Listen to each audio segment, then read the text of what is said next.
Olá, amigos. Alexandre Carvalho, do Fórum dos Conservadores do Nordeste. Hoje é sexta-feira, 22 de maio de 2020, e vamos conversar aqui um pouco sobre a tão esperada reunião ministerial acontecida no dia 22 de abril.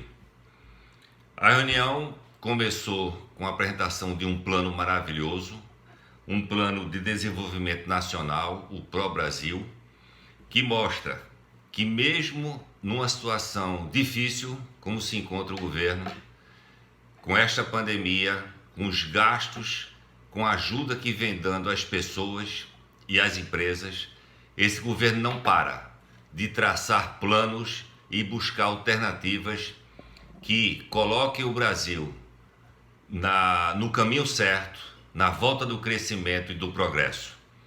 Parabéns ao general Braga Neto pela apresentação e desenho desse plano junto com os demais ministérios. Mas me chamou a atenção, e eu procurei observar bem, a postura do ex-ministro, ex-juiz, ex-homem honrado, ex-herói, ex-Sérgio Moro.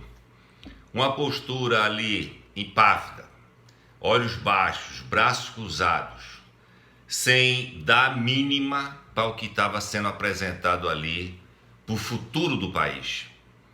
Numa vaidade, no seu superego, né? Um ego acima de qualquer coisa.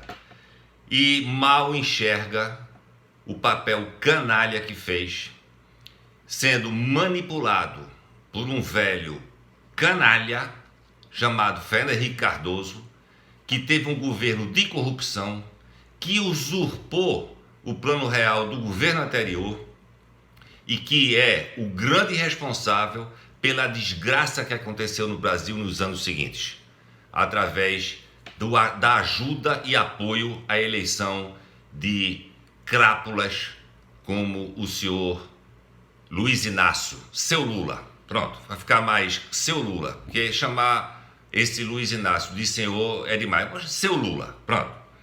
E não entende que foi manipulado, né? Foi usado e quebrou a cara.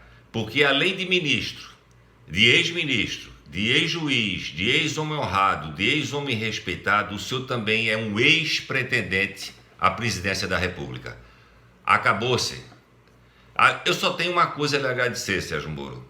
É ter colocado a solicitação para que esse vídeo fosse exposto à população. Tenho que agradecer ao senhor e ao Celso de Mello, que autorizou a divulgação do vídeo. Porque esse vídeo, na realidade, mostrou o quanto o governo é sério, o quanto é honesto, o quanto se busca construir um país, ao respeito ao povo. Foi isso o que nós assistimos naquele vídeo. Senhor ministro Celso de Mello, o senhor colocou no seu despacho que houve desrespeito a símbolos da pátria. Eu acho que o senhor se esqueceu, talvez o senhor é decano, está perto de se aposentar. Eu acho que nenhum brasileiro vai lastimar isso. Mas o senhor provavelmente pode estar com algum problema de memória e esqueceu reuniões do STF transmitidas para todo o país, onde assistimos discussões de baixo nível entre ministros. Acusações de corrupção, acusações de um ministro ter um escritório de advocacia que trabalha por baixo em processos que estão nas mãos dele, e por aí vai. Então, a tal Suprema Corte do país, que deveria zelar pela Constituição Federal, na realidade, é a primeira a destruí-la, a desmoralizá-la, a não respeitá-la. Então, senhor ministro, essa sua frase foi muito infeliz, porque ninguém desrespeita mais o país e o povo brasileiro do que o STF. Não a instituição, mas os ministros que a compõem. Eu acho que também, sim, depois eu não assisto a Globo, tá, gente? Mas hoje eu fiz questão de assistir. porque a gente precisa ver até onde vai a canalice dessa emissora. Então, pessoas entrevistadas nesse Jornal da Noite, apresentado por essa tal de Renata Aloprada. Randolfo Rodrigues, Arthur Vigílio, prefeito de Manaus. Meu Deus, quem tem a minha idade e não acompanhou Arthur Vigílio no Congresso? Aliás, o Bolsonaro citou isso na reunião. Dória, um cara que está destruindo São Paulo, já sabe que não vai se eleger mais a nada em São Paulo, está tentando vender São Paulo aos chineses, buscando privatização do Porto de Santos e de outras coisas para ganhar muito dinheiro. Então, Dória, Witzel, Major Olímpio, dando opinião. Gente, vocês não têm moral, vocês não têm dignidade, vocês não têm respaldo para emitir qualquer opinião sobre uma reunião ministerial comandada por Jair Bolsonaro. E, aliás, com certeza nós jamais veremos, mas a gente pode imaginar como seriam as reuniões do seu Lula e da Dilmanta em suas épocas de presidente, regadas a cachaça, onde eram tratadas corrupções, propinas, troca de favores. Deveria ser esses assuntos, como enganar o povo, como manipular o povo, como roubar. Eram esses os assuntos que deveriam ser tratados naquelas reuniões daqueles governos. Na de hoje, não. Na de hoje nós vimos um presidente com autoridade, exigindo respeito à sua posição de presidente da República Federativa do Brasil, cargo para o qual ele foi eleito, na época, com quase 60 milhões de votos. E hoje, eu não tenho dúvidas que teria mais de 80 milhões de votos. Um presidente preocupado com o conservadorismo, que sempre o que ele defendeu, ele mostrou no vídeo o mesmo homem digno da campanha. Ninguém imaginava que esse vídeo viria a público. Então o que o Bolsonaro falou ali não foi para o povo, para a imprensa, para sair nos noticiários. Não.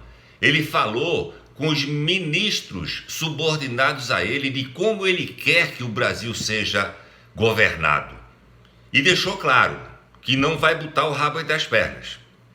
E que os princípios que ele defende, pátria, família, Deus, têm que ser respeitados e cumpridos por todos os ministros.